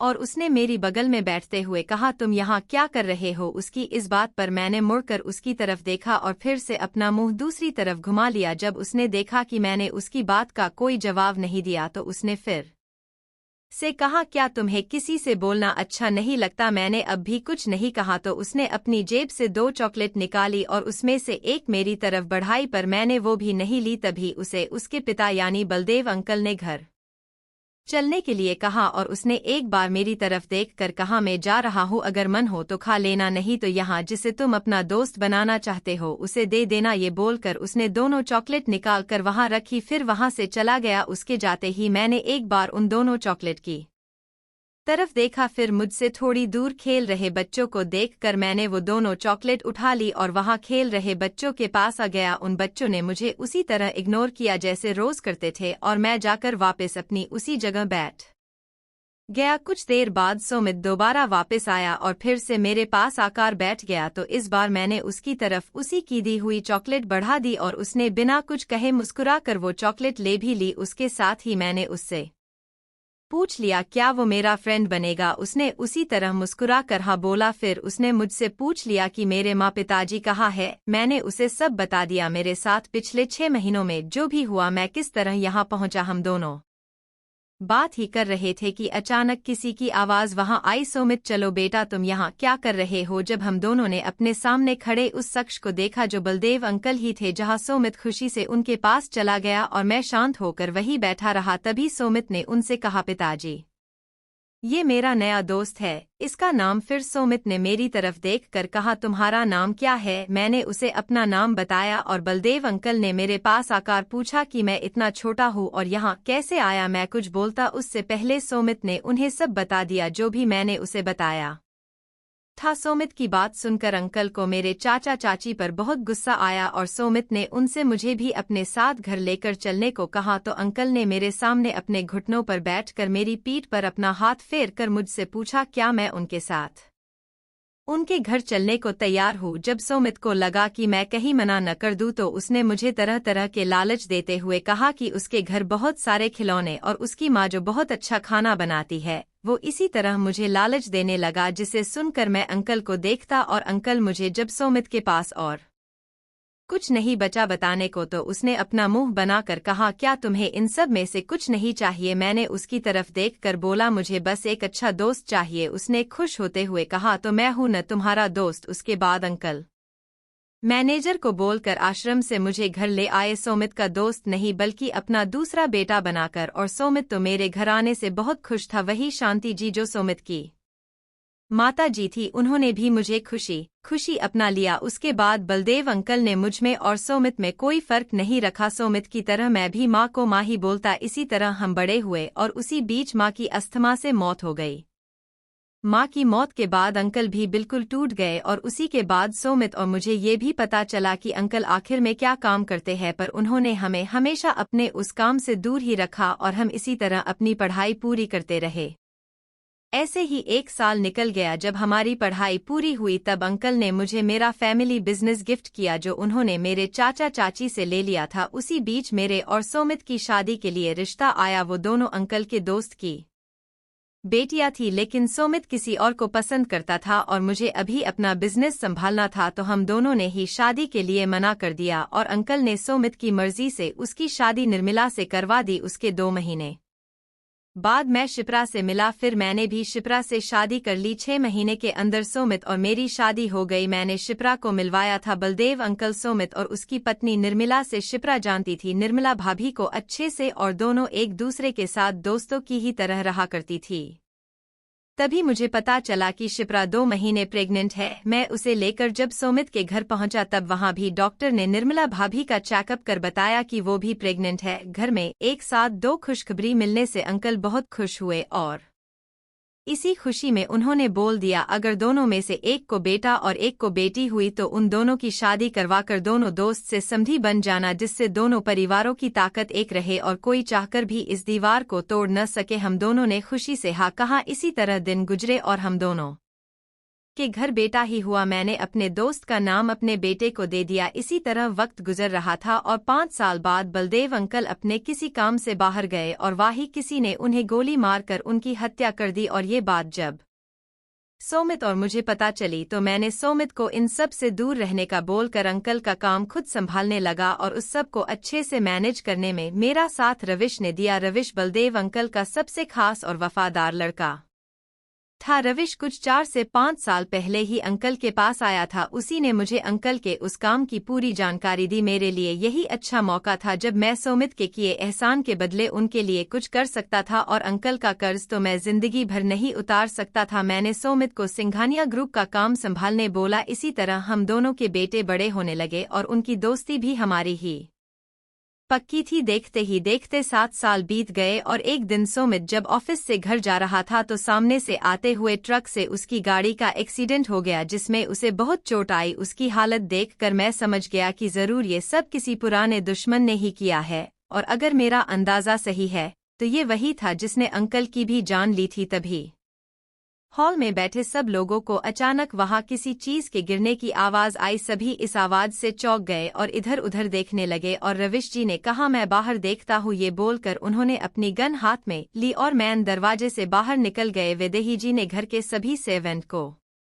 आवाज लगाई। तभी एक सर्वेंट भागते हुए हॉल में आया जो बहुत घबराया हुआ लग रहा था। घबराहट से उसके माथे पर कुछ पसीने की बूंदें उभर आई थी। वो गजेंद्र जी और वैदेही जी को देखते हुए कुछ बोलने की कोशिश कर रहा था और घबराहट की वजह से उसके मुंह से शब्द ही नहीं निकल रहे थे। गजेंद्र जी ने जब उसे ऐसे हकलाते हुए देखा तो उन्होंने उसके कंधे पर हाथ रखकर उसे थोड़ा रिलैक्स होने को कहा। गजेंद्र जी के बोलने से वो थोड़ा रिलैक्स हुआ और उसने जल्दी से कहा वो सोमित साहब बेड से नीचे गिर गए हैं। ये सुनकर हॉल में खड़े सभी लोग घबराहट में सोमित जिस रूम में थे उस तरफ भागे और जैसे ही सभी उस रूम में पहुंचे तो उस रूम में देखते ही सभी की आंखें हैरानी से बड़ी हो गई। जो सोमित जी अभी तक कोमा में थे उन्हें अब होश आ गया था और डॉक्टर की जो टीम उनके लिए 24 आवर्स अवेलेबल रहती थी वो सोमित जी का चेकअप करने में लगे हुए थे। सोमित को बेड पर बैठे देखकर वहां खड़े सभी लोग जो सोमित जी की हेल्थ को लेकर अभी तक घबराए हुए थे उन सभी की आंखों में नमी के साथ होठों पर एक प्यारी सी मुस्कान थी। डॉक्टरों ने सोमित जी का अच्छे से चेकअप किया फिर वैदेही जी की तरफ देखकर कहा आहूजा आपका बेटा अब बिल्कुल ठीक है। ये सुनकर गजेंद्र जी ने डॉक्टर को थैंक यू कहा। तभी पीछे से रविश जी ने आते हुए कहा क्या हुआ यहाँ सोमित ठीक तो है। उनकी बात पर सभी ने पलटकर रविश जी की तरफ देखा। सभी की आंखें पहले ही नम थी और उनकी नम आंखें देख रविश जी थोड़ा घबरा गए। सभी के दरवाजे पर खड़े होने की वजह से उन्हें अंदर का कुछ दिख भी नहीं रहा था जिससे वो और ज्यादा डर रहे थे। उसी डर में रविश जी ने वैदेही जी की तरफ देखकर कहा आप बताइए बड़ी बाईसा बात क्या है। आप सब की आंखों में ये आंसू को उनके ये बोलते ही वहां किसी की आवाज आई ये आंसू खुशी के हैं अंकल। उस आवाज के बाद सभी साइड हो गए और रविश जी की नजर अपने सामने व्हील चेयर पर बैठे सोमित जी पर गई जिसे सतीश जी ने पकड़ रखा था। सोमित को खुद के सामने देखकर रविश जी एकदम से सोमित के पास आकर उसके सामने अपने घुटनों पर बैठे। अब तक उनकी आंखों में भी आंसू आ गए थे। उन्होंने सोमित जी के एक गाल पर अपना हाथ रखकर कहा कैसे हो बेटा। उन्हें इस तरह रोता देखकर सोमित जी ने उन्हें कहा अंकल अब मैं ठीक हूँ और अब आप मुझसे ऐसे मिलेंगे और ये आपके बालों को क्या हुआ आप इतने बूढ़े कैसे हो गए। सोमित की बात सुनकर रविश जी ने अपनी नजरें एक बार वहां खड़े सभी की तरफ घुमाई देखा। तभी सोमित ने उन्हें देखते हुए कहा ऐसे क्या देख रहे हैं और आप चिंता न करें डॉक्टर ने मुझे पहले ही सब बता दिया। रविश जी ने अपने आंसू साफ किए और अपनी जगह से उठते हुए मुस्कुराकर बोले नहीं सोमित बेटा देखना अब तुम आ गए हो तो हम सब मिलकर तुम्हारा अच्छे से वेलकम करेंगे। इस बार सोमित जी ने वैदेही जी की तरफ देखकर कहा बड़ी माँ आप कुछ नहीं कहेंगी। सोमित जी के इतना बोलते ही वैदेही जी जिन्होंने अपने आप को रोक कर रखा हुआ था वो एकदम से सोमित जी को अपने गले लगाकर रोने लगी। उन्हें रोता देख अब सोमित जी की आंखों में भी आंसू थे। उन्होंने वैदेही जी को व्हील चेयर पर बैठे बैठे ही अपने सीने से लगाकर किसी तरह चुप करवा कर कहा बस बड़ी माँ अब आप मेरे लिए चुप हो जाइए नहीं तो आपकी तबीयत बिगड़ जाएगी और अब मैं आपके ही पास रहने वाला हूँ। सोमित की बात पर वैदेही जी ने खुद को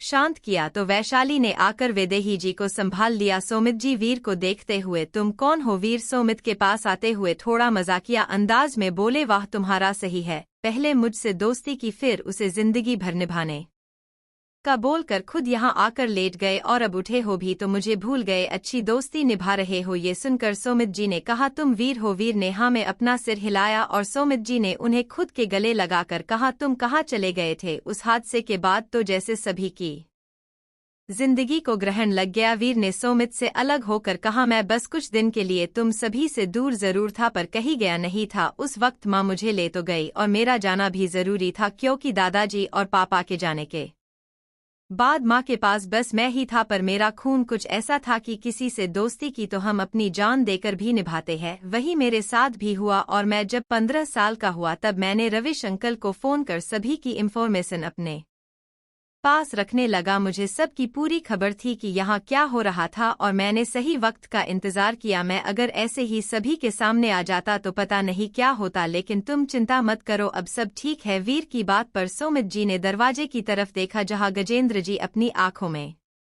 नमी लिए बस सोमित को ही देख रहे थे। जब सोमित ने उनकी तरफ देखा तो उन्होंने अपनी नजरें नीचे की ओर की और पलट कर वहां जाने के लिए अपना एक पैर आगे बढ़ाया ही था कि उन्हें पीछे से सोमित ने रोकते हुए कहा पापा क्या आप अभी भी मुझसे नाराज है?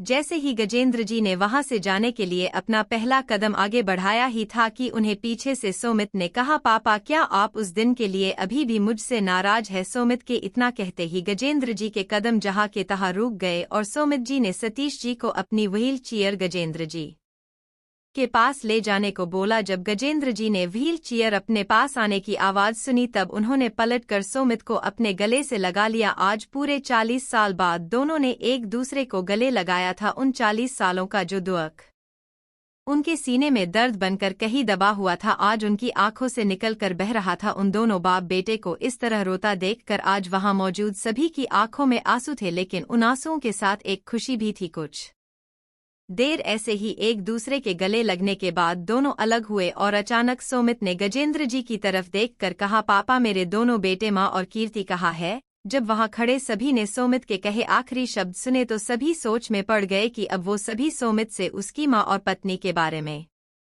क्या बोले। तभी पीछे खड़े वीर ने कहा सोमित सब ठीक है तुम्हारे दोनों बेटे? और ये बोलकर वीर रुक गए। सोमित ने क्यूरियोसिटी से कहा और क्या वीर जानते हो अब तुम्हारा डबल प्रमोशन हो गया? सोमित कंफ्यूज्ड होकर प्रमोशन और वो भी डबल मतलब मैं कुछ समझा नहीं। वीर तुम्हारे बड़े बेटे अदीप ने शादी कर ली और अब तुम्हें 4 और नए फैमिली मेंबर मिलने वाले हैं सिंघानिया मेंशन में। सोमित 4 और वीर हाँ 4 और क्योंकि तुम्हारे छोटे बेटे रियांश की भी जल्द ही शादी होने वाली है। सोमित ये तो पहला प्रमोशन हुआ और दूसरा वीर दूसरा बताएंगे नहीं बल्कि तुम्हें उस दूसरे वाले से मिलाएंगे। वीर की बात पर रविश जी ने कहा मैं अदीप को कॉल कर यही बुला लेता हूँ। रविश जी की बात पर सोमित ने कहा नहीं अंकल आप उन्हें यहाँ न बुलाए बल्कि मैं खुद जाऊंगा सिंघानिया मेंशन। वीर ने सोमित की बात पर कहा तुम खुद जाओगे वहाँ? सोमित हाँ क्यों मैं अपने घर नहीं जा सकता? वीर बिल्कुल जा सकते हो पर याद रहे कि अदीप को मेरे बारे में पता न चले। वीर की बात पर सोमित ने नासमझी से वीर को देखा। वीर ने सोमित के रिएक्शन से उसके मन में चल रहे सवाल को समझकर जवाब दिया अभी वो वक्त नहीं आया कि मेरी सच्चाई किसी को पता चले और जिस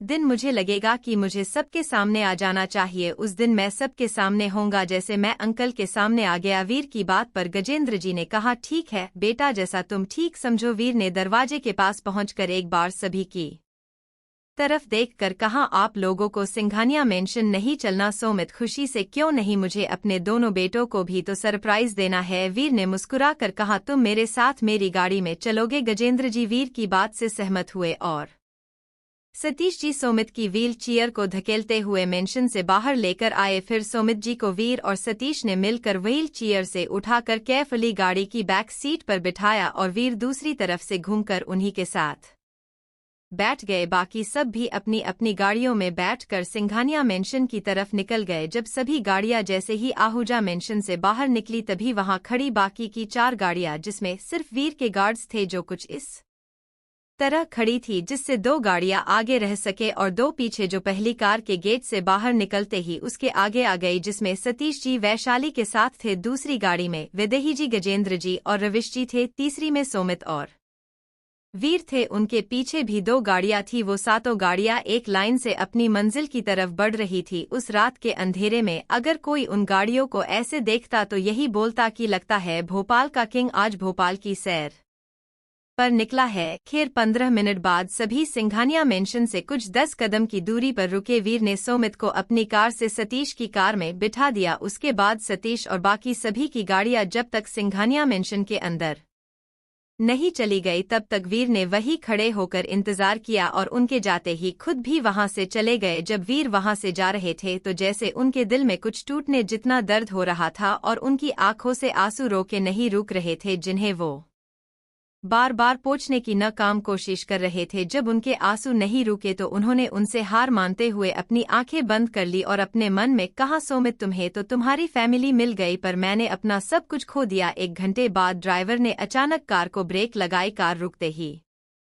वीर ने अपनी आंखें खोलकर कहा, शंभू क्या हुआ, तुमने गाड़ी क्यों रोक दी? ड्राइवर, जिसका नाम शंभू था, ने कहा, साहब घर आ गया। शंभू के घर आ गया बोलते ही वीर ने अपनी गर्दन घुमाकर देखा और कार का डोर ओपन कर कार से बाहर निकलकर उसी बिल्डिंग के अंदर चले गए और सीधा उसी कमरे में पहुंचे जहां अभी भी वो लेडीज बेड पर उसी तरह लेटी हुई थी। वीर चलकर उस लेडी के पास आए और वहां रखी स्टूल पर बैठते हुए उन्होंने उसका हाथ अपने हाथों में लेकर कहा, कब उठेंगी आप? मैं अपना सब कुछ तो खो चुका हूँ, माँ पापा घर सब कुछ जानती है आप। अब थक चुका हूँ मैं इस दोहरी जिंदगी से और अब आपको खोने की हिम्मत नहीं है मुझ में। मैं अब अगर आपने मुझसे दूर जाने का सोचा भी न तो आपसे पहले मैं अपनी जिंदगी खत्म कर दूंगा। ये बोलते हुए वीर की आंखों से लगातार आंसू बह रहे थे। वीर ने अपना सिर उस लेडी के उस हाथ पर रखा जो उन्होंने अपने हाथ में लिया हुआ था और इसी तरह वीर को कब नींद आ गई उन्हें पता ही नहीं चला। सिंघानिया मेंशन जहां सभी गाड़ियां गेट से अंदर एंटर हो चुकी थी और सोमित ने सतीश जी को गाड़ी धीरे चलाने को कहा। सतीश जी ने सोमित के कहने पर गाड़ी धीरे से लाकर मेंशन के दरवाजे पर लाकर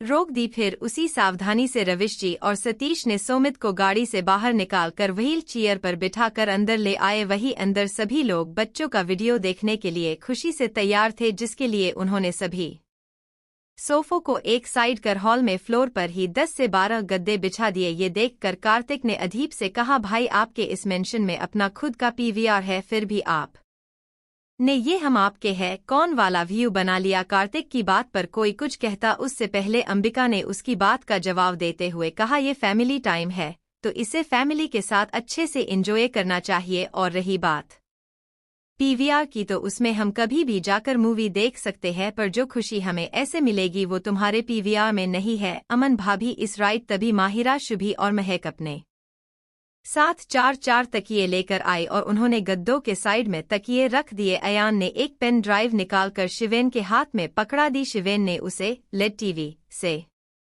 कनेक्ट किया और उसी के साथ छोटे छोटे 2 स्पीकर भी लगा दिए। वो सभी इस बात से अनजान कि कोई दरवाजे के पास से उन्हें देख रहा है। तभी लवी और आर्य भाग कर आए और उन गद्दों पर कूदने लगे और उसी तरह कूदते हुए उन्होंने अपने पास बैठे अदीप से कहा, डैड क्या आज हम सब यही सोएंगे? रियांश, जिसके दिमाग में अदीप को परेशान करने का एक नया आइडिया आया और उसने अदीप से पहले बोला, हाँ क्यों नहीं बेटा, आपके डैड ने तो पहले ही बोला था कि आज कोई भी अपने रूम में जाकर नहीं सोएगा। सब लोग आर्य और लवी के साथ यही हॉल में ही सोएंगे, बस सभी लेडीज को छोड़कर। लवी, मुझे भी यही सोना है। रियांश, हाँ बेटा आप भी। लवी, चाचू आपने ही तो कहा लेडीज नहीं सोएंगी। रियांश लवी के गाल पर सॉफ्ट पिंच करके, बेटू आप तो हमारी प्रिंसेस हो, लेडी नहीं। रियांश की बात पर दोनों खुशी से कूदते हुए बाकी सबके पास चले गए और अदीप ने रियांश की तरफ घूर कर देखा, जिससे रियांश इधर उधर देखने का नाटक करने लगा।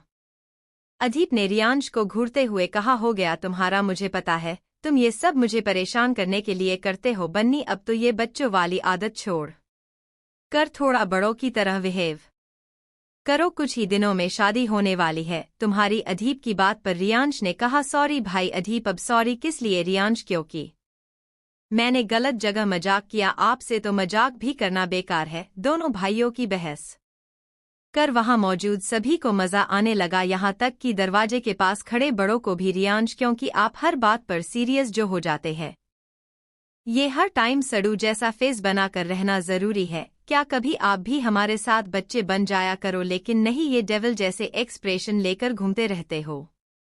भाभी बिल्कुल सही कहती है आपके बारे में। अदीप ने अपनी एक एब्रो उठाकर रियांश की तरफ देखकर कहा, क्या रियांश की आप खड़ूस गुस्सेल? और वो लास्ट वाला क्या था? रियांश भूलने का नाटक करते हुए, यार वो तो सबसे ज्यादा इंटरेस्टिंग था। रियांश याद करते हुए हाँ वो कुछ बोलता उस से पहले कार्तिक ने रियांश की बात का जवाब देते हुए बोल दिया, अरे यार बदतमीज। कार्तिक की बात पर वहां खड़े बच्चों सहित बड़ों ने भी अपना सिर पिट लिया। बस रियांश को छोड़कर अदीप कार्तिक को कुछ कहने के लिए अपनी गर्दन घूमता, उससे पहले ही वहां खड़े लोगों को किसी जोर से हंसने की आवाज आई। सभी का ध्यान आवाज की तरफ गया और सभी ने अपनी नजरें दरवाजे की तरफ घुमा दी। अदीप और रियांश के साथ बाकी सब भी सुमित जी को अपने सामने ठीक देखकर शॉक्ड और खुश दोनों ही थे। वही अदीप और रियांश को तो कुछ समझ ही नहीं आया कि वो क्या करे। उन्हें इस तरह स्तब्ध देखकर सुमित जी ने कहा, क्या हुआ, कहीं तुम दोनों मुझे भूल तो नहीं गए? उनकी भूलने वाली बात पर दोनों भाई जैसे नींद से जागे हो और दोनों जल्दी से चलकर सुमित जी के पास आए और उनके पैर छू दोनों ने साथ उन्हें उनकी व्हील चेयर से उठाकर उन्हें गले लगाकर कहा, I miss you dad, I really really miss you. Sumit ji ने दोनों के सिर पर एक साथ हाथ रखा और उन्हें अपने सीने से लगाकर कहा, मैंने इतने साल में बहुत कुछ मिस कर दिया। वही बच्चे बस हैरानी से अपने डैड और चाचू को देखकर लवी ने आर्य का हाथ पकड़ा और दोनों अपने डैड और चाचू की तरफ चल दिए और वहां जाकर उन दोनों ने ही अपने दादू का एक एक पैर पर थोड़ा टैप किया, जिससे सुमित जी का ने अपनी बंद आंखें खोली और अपने दोनों बेटों को थोड़ा सा साइड कर नीचे की तरफ देखा। और आर्य को देखकर उन्हें सभी की तरह सचते देर नहीं लगी कि वो अदीप का बेटा है, जो अपनी कमर पर हाथ रखकर उन्हें ही रहे थे। सुमित जी के साथ अदीप और रियांश का ध्यान भी उस तरफ गया और सुमित जी ने अपने बेटों से कहा कि वो उन्हें वापस से व्हील चेयर पर बिठा दे। दोनों ने अपने डैड की बात मानते हुए ऐसा ही किया और सुमित जी ने आर्य और लवी की तरफ देखकर पूछा, आप दोनों कौन है? रियांश कुछ कहता उससे पहले अदीप ने उसके कंधे पर हाथ रखकर उसे कुछ बोलने से रोक लिया और आर्य ने उन्हें देखकर अपने एटीट्यूड में कहा, आप हमें नहीं जानते। लवी ने धीरे से आर्य को बोला, भीयू लगता है ये यहाँ नए आए हैं। आर्य लग तो कुछ ऐसा ही रहा है। और वहां खड़े सभी बड़े उन दोनों का डिस्कशन देखकर अपना मुंह दबाकर हंसने लगे, क्योंकि वो दोनों जासूस सुमित जी की पूरी जासूसी कर रहे थे। आर्य ने एक लंबी सांस खींचकर सुमित जी की तरफ देखकर फिर से कहा, तो आप यहाँ नए आए हैं? सुमित जी हाँ, आज ही आया हूँ। तभी लवी को कुछ याद आया और उसने अपने सिर पर हाथ मार कर कहा, ऑप्स। उसके बाद आर्य कुछ बोलता तभी लवी ने फिर से आर्य को धीरे कहा, भीयू ये हमारे दादू है। आर्य, लेकिन हमारे दादू तो वो है। लवी, नहीं, ये हमारे डैड के डैड है। और वो जो उसने गजेंद्र जी की तरफ इशारा करके कहा, वो हमारे दादू के डैड यानी हमारे बड़े दादू है। आर्य लवी को घूरते हुए पहले नहीं बता सकती थी। लवी मसूमियात से, मुझे अभी याद आया कि ये तो वही है जो रियांश चाचू के घर में सोए हुए थे। आर्य और लवी अब अपने दादू को उम्मीद भरी नजरों से देखकर थोड़ा डरते हुए बोले, सॉरी सुमित जी। वो किस लिए लवी? क्योंकि हमने आपको परेशान किया। सुमित जी ठीक है, लेकिन उसके पहले आपको मुझे एक प्यारा सा हग करना होगा। ये सुनकर आर्य ने अपने दादू को देखते हुए कहा, आप हमारा फायदा उठा रहे हैं?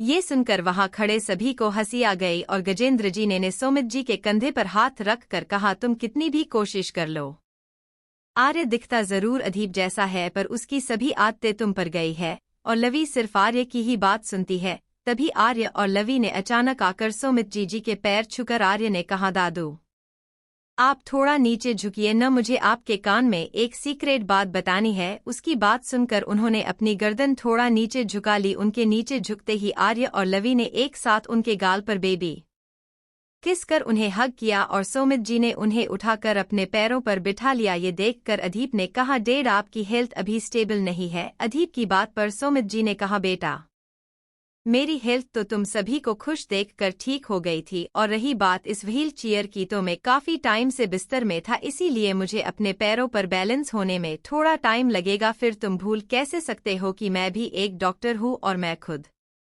मैं ही बहुत अच्छा महसूस कर रहा हूँ। बातों में सभी का ध्यान तो सुमित जी की तरफ ही था, जिससे किसी का ध्यान आर्य और लवी पर नहीं गया, जिन्हें सुमित जी के डॉक्टर की बात सुनकर पसीना आ गया। उन दोनों ने वहां से निकालने में ही अपनी भलाई समझी और चुपचाप अपने दादू की गोद से उतर कर जाने लगे ही थे कि सुमित जी ने उन्हें पकड़कर बोला, क्या हुआ बेटा, आप दोनों कहाँ जा रहे हैं? सुमित जी को तो कुछ समझ नहीं आया। लेकिन सामने खड़े आयन, अंबिका और मान्या तीनों उन दोनों को देखकर हंसने लगे। तभी अदीप की नज़र सामने खड़ी मुस्कुराती हुई अंबिका पर गई और उसने इशारा करते अंबिका से पूछ लिया, क्या हुआ, ऐसे हंस क्यों रही हो? अंबिका ने सोमित जी की गोद में बैठे आर्य और लवी की तरफ इशारा किया, जिसे अदीप समझ नहीं सका। अंबिका ने लवी और आर्य की तरफ इशारा कर अदीप को कुछ समझाने की कोशिश की, लेकिन अदीप को कुछ समझ नहीं आया। तभी सोमित जी की नज़र भी अंबिका पर गई, जो किसी को कुछ इशारा कर रही थी। सोमित जी ने अपनी गर्दन घुमाकर उस तरफ देखा जिस तरफ अंबिका इशारा कर रही थी, तो वहां अदीप था। वही अपने डैड को अपनी तरफ देखकर मुस्कुराते जब रियांश ने देखा तो उसने अपने डैड को इशारा किया, जैसे पूछ रहा हो कि आप मुझे देखकर हंस क्यों रहे हैं। सोमित जी ने उसी तरह हंसकर अपनी गर्दन नमे हिलाई, फिर अंबिका की तरफ देखकर कहा, बेटा आप कुछ कहना चाहती हो? सोमित जी के बोलने से अंबिका का ध्यान अदीप से हटकर सोमित जी की तरफ गया, जो उसे ही देख रहे थे। ये देखकर अंबिका ने थोड़ा हिचकिचते हुए बहुत धीमी आवाज में नहीं कहा और अपनी गर्दन नमे हिलाई। सोमित जी ने उसके होठों को हिलते हुए देखा, पर उन्हें कुछ सुनाई नहीं दिया। सोमित जी ने एक और बार कोशिश करते हुए कहा, बेटा कुछ बात है तो आप यहाँ सभी के सामने बता सकती है। वही आर्य और लवी अपने दादाजी का ध्यान बातों में होने की वजह से वहां से चुपचाप निकल गए, जिन पर किसी का ध्यान नहीं था सिवाय अयान के, और वो उनकी क्यूट सी हरकत देखकर जोर से हंस दिया। उसे हंसता देख सभी का ध्यान अयान पर गया और सभी उसे दूसरे गृह से आए हुए प्राणी की तरह देखने लगे। जब अयान को महसूस हुआ कि सब उसे ही देख रहे हैं, तो उसकी हंसी अचानक से गायब हो गई। आखिर में सोमित जी ने अपनी चुप्पी तोड़ते हुए कहा, आज सभी को हुआ क्या है? तभी अयान ने उनकी बात का जवाब देते हुए कहा, कुछ नहीं अंकल, अंबिका, मान्या और मैं तो बस आर्य और लवी पर हंस रहे थे। जब आपने कहा कि आप डॉक्टर हैं, तो उन दोनों के फेस एक्सप्रेशन देखने लायक थे, और अब आपको अंबिका से बातों में पता ही नहीं चला कि वो दोनों यहाँ से गायब है। उन्हें भागता देख ही मैं हंस दिया। अयान की बात सुनकर सभी का ध्यान आर्य और लवी पर गया, जो वाकई में वहां नहीं थे। सोमित जी अयान को देखकर, लेकिन वो दोनों यहाँ से गए क्यों? अयान, क्योंकि दोनों को ही इंजेक्शन से डर लगता है, इसीलिए वो दोनों ही डॉक्टर के नाम से डरते हैं। ये सुनकर सभी हंस दिए। सोमित जी, लेकिन दोनों है कहा? अयान ने अंदर की तरफ इशारा करके कहा, मैंने दोनों को उधर जाते हुए देखा है। अदीप, मैं देखता हूँ बोल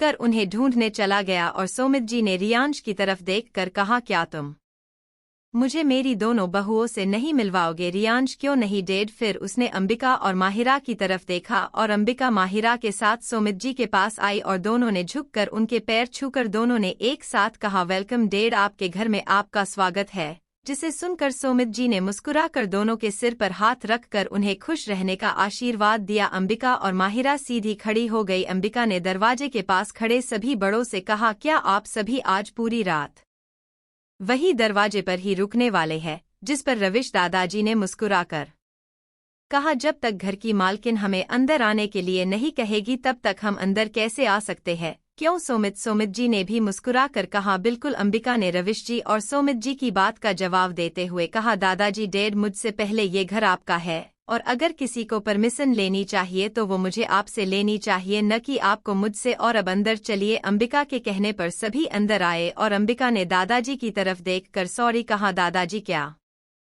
हुआ बेटा? तुम सॉरी क्यों बोल रही हो? अंबिका, वो दादाजी, आज हम सभी ने बच्चों का वीडियो देखने का सोचा था, तो इसीलिए मैंने सोफे साइड कर यहाँ गद्दे बिछा दिया। दादाजी, अंबिका से कोई बात नहीं बेटा, ये तो बहुत अच्छा है। आजकल तो लोग फैमिली के साथ टाइम बिताना भूल गए, कोई तो बहाना है कि सभी साथ हो। विदेह जी, हाँ बेटा, ये बहुत अच्छा किया तुमने, इसी बहाने सभी आज एक साथ होंगे। तभी अदीप ने वहां आकर कहा, आर्य और लवी अंदर कहीं नहीं है, मैंने पूरा घर देख लिया। ये सुनकर सभी को चिंता हुई। दादाजी, ठीक से देखा तुमने? बच्चे ऐसे कैसे नहीं मिल रहे? अदीप कुछ कहता उससे पहले अंबिका ने सभी की चुप रहने का इशारा किया। सभी न समझी से अंबिका को देखने लगे। अंबिका ने रियांश और अदीप को अपनी एक हाथ की उंगली से इशारा कर कुछ दिखाया। अदीप और रियांश के साथ जब सभी की नजर उस तरफ गई तो सभी मुस्कुरा दिए। तभी रियांश को एक शरारत सूझी और उसने अपने डैड से कहा, डैड, आप बस मेरा थोड़ा सा साथ देना, देखना मैं इन्हें कैसे बाहर निकालता हूँ। ये बोलकर रियांश ने थोड़ा तेज आवाज में कहा, डैड, आप जो 2 इंजेक्शन साथ लाए थे वो आपने संभाल कर तो रख दिए न? सोमित जी ने उसकी हाँ में हाँ मिलाते हुए कहा, हाँ मैं एक बार और देखता हूँ। रियांश, ठीक है, आप चेक कर लो, थोड़ी देर बाद सोमित जी, मैं जो इंजेक्शन लाया था उसे तो चूहे ले गए। रियांश, अब तक तो चूहे इंजेक्शन की पूरी दवाई भी पी गए होंगे। कोई बात नहीं, पर डेढ़ वो दवाई पीने के बाद अगर चूहे किसी को काट ले तो सोमित जी, तो क्या वो भी चूहा बन जाएगा? और लाख कोशिश के बाद भी वो दोबारा इंसान नहीं बनेगा। तभी आर्य पिलर के पास रखे तकियों के पीछे से निकल कर, अरे तो आपको ऐसी दवाई लाने के लिए किसने बोला था? लवी, आप यहाँ हमसे मिलने आए थे या हम सभी को चूहा बनाने? उन दोनों की बात पर दादाजी को जोर की हंसी आ गई और उनके पीछे सभी हंस दिए। उनके पीछे बाकी सब भी हंस दिए और बच्चे सभी को खुद पर ऐसे हंसते देखकर आर्य ने कहा, आप सब हमें देखकर ऐसे क्यों हंस रहे हैं? तभी रियांश ने आर्य के दोनों गालों को अपने दोनों हाथों से पकड़कर पिंच करके कहा, क्योंकि आप दोनों बहुत प्यारी और अच्छी बातें करते हो। उनकी सभी की बातों में अंबिका ने एक सेवंत को डिनर बनाने के लिए कहा। ये देखकर वैशाली, जो कब से वहां चुपचाप खड़ी सभी को देख रही थी, उसने अंबिका को रोकते हुए कहा, नहीं भाभी, हम सभी ने डिनर कर लिया है। हाँ, अगर आपको डिनर बनवाना ही है तो आप अंकल के लिए बनवाए। तभी सोमित जी ने भी मना करते हुए कहा, नहीं, मुझे भी अभी भूख नहीं है। अंबिका, डेढ़ मैं आपके लिए जूस बना देती हूँ। सोमित जी ने ठीक है कहा। अंबिका वहां से किचन की तरफ चली गई और सोमित जी की नज़र वहां खड़े अदीप और रियांश के दोस्तों पर गई। तभी उन्होंने अदीप की तरफ देखकर कहा, बेटा, ये सब तुम्हारे दोस्त है तो क्या तुम मुझे इन सभी से मिलवाओगे? नहीं, अदीप कुछ कहता उससे पहले अमन ने कहा, ये क्या मिलवाएगा अंकल, हम सभी तो खुद आपसे मिलने के लिए कब से लाइन में है। अमन की बात पर सोमित जी मुस्कुरा दिए। अदीप ने अमन को घूरते हुए कहा, तेरी खुद की तारीफ हो गई हो तो मैं शुरू करूं? अमन अदीप से कहा, अब ये तेरी नीली आंखों का कोई डर, कोई अहमियत नहीं है हमारे लिए, क्योंकि अब हम सभी को पता चल गया कि तुझे कंट्रोल कैसे करना है, इसलिए अब आज से ही तुझसे डरना बंद। अमन की बात पर अदीप मन में सोचते हुए, अंबिका के एक छोटे से मजाक ने इन लोगों के अंदर से मेरा खौफ खत्म हो गया यार। जब से वाईफाई है तब से तू डॉन कम बीवी का गुलाम ज्यादा लगता है। अदीप मन में खुद की पीठ सहलाते हुए, कोई बात नहीं, सब ठीक हो जाएगा। तभी अदीप ने कहा, जिसे तू मेरा रिमोट बोल रहा है न, ऐसा न हो कि कल वही रिमोट उल्टा काम करने लगे। अमन, मतलब अदीप, मतलब तुझे बाद में पता चल जाएगा। तभी सोमित जी ने अमन और अदीप दोनों से ही कहा, अब तुम्हारी बहस हो गई हो तो मुझे अपने दोस्तों से मिलवा भी दो। अदीप हाँ बोल कर, डेढ़ ये अमन जैन है। सोमित जी कुछ याद करके कही, ये रमेश जैन का बेटा तो नहीं? अमन जी, अंकल, मैं उन्हीं का बेटा हूँ। सोमित जी अमन से, बेटा तुम्हारे डेढ़ कैसे है? अमन की जगह कार्तिक ने जवाब दिया, अंकल वो तो बहुत अच्छे हैं और रोज इसे फोन पर गालियां सुनाते हैं। ये सुनकर अमन कार्तिक को घूरने लगा। सोमित जी, वो अभी तक नहीं सुधरा, कॉलेज में भी ऐसा ही था। उनकी बात पर अमन मुस्कुरा दिया। अदीप, डेढ़ ये राज वशिष्ठ है। सोमित जी, अदीप से तुम मुझे ये क्यों नहीं बोलते कि ये सब मेरे ही दोस्तों के बेटे हैं? उनकी इस बात पर अदीप ने मुस्कुरा कर हाँ कहा। फिर सोमित जी ने शिवेन की तरफ देखकर पूछा, तुम्हारे डेढ़ का क्या नाम है? शिवेन राघवेंद्र। सोमित जी कार्तिक की तरफ देखकर, और तुम्हारे डेढ़? कार्तिक ने अपने डेढ़ का नाम सुनकर अपनी गर्दन नीचे झुका ली। सोमित जी उसे देखकर कुछ कहते उससे पहले दादाजी ने उनके कंधे पर हाथ रख कर कहा, बेटा वो यही रहता है जैसे मेरे लिए अदीप और रियांश है, कार्तिक भी मेरे लिए उन्हीं की तरह है, मैंने इसे गोद लिया था। ये सुनकर सोमित जी ने कहा, ओ तो मेरे 2 नहीं 3 बेटे हैं, ये भी अच्छा है। उनकी बात पर सभी मुस्कुरा दिए, लेकिन कार्तिक किसी से कुछ कहे बिना ही वहां से चला गया। कोई उसके पीछे जाकर उसे रोकता उससे पहले दादाजी ने सभी से कहा, कुछ देर के लिए अकेला छोड़ दो उसे। सोमित जी पापा, आखिर उसके साथ हुआ क्या था कि वो अपने डेढ़ का नाम सुनकर इस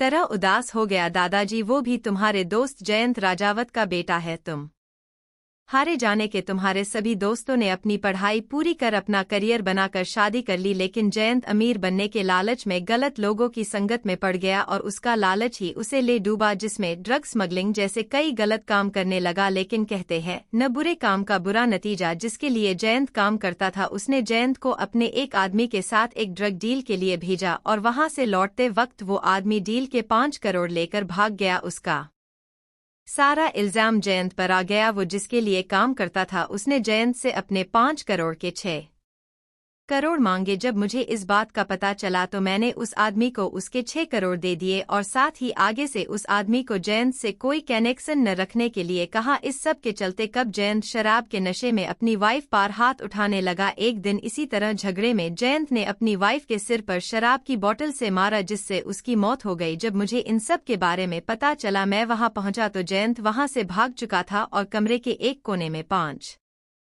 साल का कार्तिक सिकुड़ कर डरा सहमा बैठा हुआ था। जब अदीप ने उसे देखा तो वो उसे घर ले आया।